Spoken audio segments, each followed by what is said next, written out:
The phone screen detonated with 3 Slack notifications at 5:14 a.m., each blue ping cutting like a knife through the dark of Lara Chen's 200-square-foot Manhattan studio. Her face was already pressed into the pillow, hand groping blindly across the floor like a dying woman searching for water. The top message glowed red on her cracked screen. "Where's the Q3 deck?" I asked at 5 a.m. Richard, her boss. The reason her under-eye concealer had stopped working 3 months ago. She muttered, "He didn't," and dragged her body upright, hair plastered to her forehead like wet seaweed. By 6 a.m., she was crammed against the door of a packed subway car, blazer half on, eating a Spam sandwich out of foil, while a stranger's elbow dug into her ribs. The phone buzzed against her thigh. "Reply all when you respond." Lara whispered to herself like a small private spell. "Reply all." To his death notice. One day. The Worthington Capital open plan office hummed under fluorescent ceilings at 7:12 a.m. Richard, 50-something, $4,000 suit, expensive haircut, walked past her desk without slowing and said flatly, "You're late. The deck's wrong." Lara asked, "Wrong how?" But he was already gone. Her coworker Emma whispered across the cubicle divider, "He didn't even open it." Lara murmured back, "I know." A new email landed in her inbox. Weekend coverage. Mandatory. Her jaw locked. 3 years, she had given this man. 3 years of her life. She closed her eyes. The fluorescent buzz grew louder, louder, louder, until the screen of her monitor went bone white. X, Worthington, rooftop, 12:47 p.m., overcast, 40 floors up, wind. The city stretches gray and infinite. Lara at the ledge, foil sandwich in one hand, phone in the other. Lara into phone, "You can't make me work the wedding. That is my sister's wedding." Richard OS filtered, "The client is the wedding." Lara, Richard. Richard OS, "Reply all when you confirm." The line clicks dead. Lara lowers the phone, stares at it like it's a knife. She steps closer to the ledge, toes over the edge. Wind tugs her hair loose from the pony. Lara quiet. "What if I just..." She doesn't finish. She holds the Spam sandwich up to the wind. "Lara can't. Take me anywhere. Anywhere else." The sky behind her cracks. A vertical seam of white-hot light splits the air above the rooftop. Wind reverses direction. Her hair flies upward. "Lara, what?" The seam widens. The rooftop tilts. The phone slips from her hand and falls upward into the seam. Lara grabs for it. The ledge crumbles under her loafer. "Lara Conchide?" No. She falls. Not down. Sideways. Through the seam. The rooftop disappears. The sky disappears. Only the white light. A roar deep, ancient, hungry somewhere on the other side. Blue fire scythed through the iron and ash wasteland, and 6 monsters, with too many legs and too many teeth, peeled off the black volcanic ground like burning paper. Seconds earlier, Lara Chen had hit that ground hard, blazer torn, palms shredded on gravel, the Spam sandwich somehow still clutched in her fist. She had whispered to herself, "Okay, this is a stress dream. This is a stress." And then the creatures had emerged from the rocks, dripping black saliva, and the nearest one had lunged at her throat. Then the thunderclap came from above. A western dragon descended out of a storm cloud that had not existed a heartbeat earlier. Cobalt-blue scales, silver scars layered like chainmail, wingspan the size of a 747. The ground craters where it landed, its eyes were molten gold with slit pupils, and they were pinned on her. Lara stared up, mouth open, and breathed, "Oh my God." A claw the size of a sedan closed around her ribs and lifted her into the air. She kicked uselessly, blazer flapping. The dragon brought her so close to its eye that the eye was bigger than her face. It said one word, "Human." Lara squeaked, "Lara. Lara Chen, hi." The dragon tasted the word back to her. "Lara." Then its jaws parted. Heat built in its throat. Slow, indulgent. The dragon murmured, almost lovingly, "Rare." Across the wasteland a horn sounded deep, regal, and the dragon's eye flicked toward it like it recognized the owner. Lara, dangling, sweating, lashes already curling from the heat, held up the half-eaten Spam sandwich like a peace flag, and managed one syllable before the fire ignited. "Wait." The dragon's flame stopped 1 inch from Lara Chen's hair, and her eyelashes curled in real time, smoke rising off the tips like burning silk. The dragon Astra, though Lara did not yet know the name, tilted its massive head and asked, almost amused, "Why should I not?" Lara screamed back fast, the words tumbling, "Because I can open a portal." Astra's nostrils flared. Curious now, it rumbled, "Show." Lara threw her free hand forward like she was slapping an emergency button. Reality folded. A glowing rectangle opened in midair, clean, modern, fluorescent lit, insulting to this hell of black stone and red sky. A metal can dropped out and clanged onto the gravel. The label gleamed in chrome lettering. Spam. Astra stared at it, unimpressed. Lara peeled the can open with shaking fingers and held the pink slab up like a peace treaty. "Try it. Just try it." Astra bit, chewed once, chewed again. Its body went still. Then its tail slammed the canyon wall so hard pebbles cascaded down the cliff like gravel rain. The dragon's voice dropped into a low warning growl. "That is disgraceful," Lara whispered. "Oh God." But Astra continued, pupils tightening with pleasure. "And excellent." Lara laughed short, hysterical, voice cracking, and shouted, "See? See, I'm a supplier. I'm not food. Astra lowered its enormous head until its eye filled her entire world and said, You live, you feed me.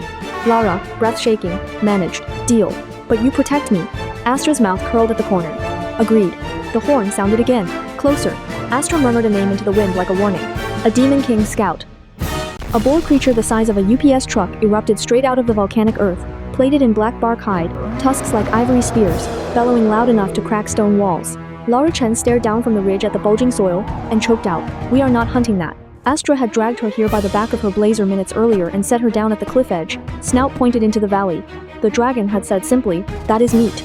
Now, with the boar charging up the ridge tearing rock loose beneath its hooves, Astra rumbled, You want to live. You want to feed me. We hunt. Lara protested, I am a finance analyst. And Astra cut her off cold. Now you are logistics. The dragon launched. Wings snapped open with a thunderclap that flattened scrub trees. Astra hit the boar shoulder first and they rolled in dust and sparks, hide grinding hide, the canyon shaking. Lara ran, because standing still was dying. She kept the portal open beside her like a lifeline, and yanked things out one after another. A coil of rope, a kitchen knife, a blue tarp from her Manhattan closet that still had a Costco logo stamped across one corner. She panted under her breath. Logistics, logistics, logistics. The boar whipped its huge head sideways and clipped Astra's flank. Hot dark blood sprayed across stone in a long arc. Lara froze. She saw red blooming on cobalt scales. Her own throat closed for 1 full second. Then she screamed across the ridge, voice cracking with adrenaline. Your left. The boar pivoted. Black eyes locked on her. It barreled straight at Lara Chen. The blue Costco tarp unfurled in Lara Chen's shaking hands like a matador's cape, just as the boar creature thundered straight at her, and the beast hit the tarp face first, saw blue, stumbled 1 full heartbeat. That heartbeat was everything. Astra had already twisted in the dust seconds earlier, jaws clamped down on the boar's tusk, wrenching the spear-sized horn clean off in a spray of black ichor. The boar shrieked, whirled, charged. Lara, half-crouched behind her absurd suburban tarp, whispered like she was talking down a stray dog, Hey! Hey! Then she screamed, Now! Astra's blue flame scythed down. Surgical, concentrated. The boar dropped to its knees, fell, thudded into the volcanic earth so hard the entire ridge shook. Smoke rose from its nostrils. Silence. Lara stood there in the dust, tarp half shredded, breathing through her teeth. Alive. She looked at the corpse. She looked at her hands. The hands were shaking. She managed. I just helped kill a thing. I killed a thing. Astra rumbled, almost dryly. You did not. Lara, defensive, sniffed. I tarped it. Astra repeated her, tone almost amused. You tarped it. She laughed once. Then she stopped laughing. The corpse's hide cracked open from the inside. A small, wet shape squirmed out of the boar's belly cavity. Slick, fast, spider-jointed, hungry. Its black pin eyes locked onto Lara's. Its mouth opened in a wet hiss. It sprinted directly at her throat across the gravel, faster than anything she had ever seen on Earth, leaving a smear of dark fluid behind it. Lara could not move, could not breathe. The thing closed the distance in 3 terrible seconds. Astra's claw slammed down across the gravel and pinned the parasite mid-sprint, half a second from Lara Chen's throat. The dragon did not burn it. It crushed the thing slowly, deliberately. The parasite hissing, wriggling, its spider joints snapping one by one until the creature went limp and finally still. Lara, flat on her back on the volcanic dust, panting, asked weakly, Why slow? Astra answered, voice low. So you remember what threats become. The dragon stepped to the boar carcass and tore a slab of meat from its flank in one practiced motion. Steam rose hot off the dark flesh in the cold canyon air. Astra pronounced, We take it. Lara, sitting up queasy, whispered, We're eating that. Astra replied, Of course. Lara looked at the dripping flesh.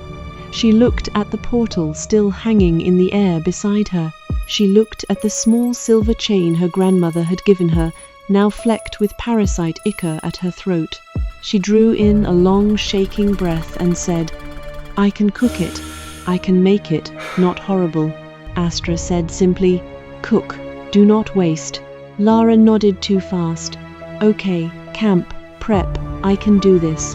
I survived 3 years at Worthington. Astra dragged the carcass like a trophy across the ridge, tail churning dust into long red ribbons. As they moved, Lara caught movement in her peripheral vision. A second dragon silhouette on the far ridge, smaller, circling like a vulture above a dying body. Astra's eye flicked to it, voice dropping. Our hunt was loud, more will come. Lara whispered, great. Astra smiled without warmth. They will smell dinner.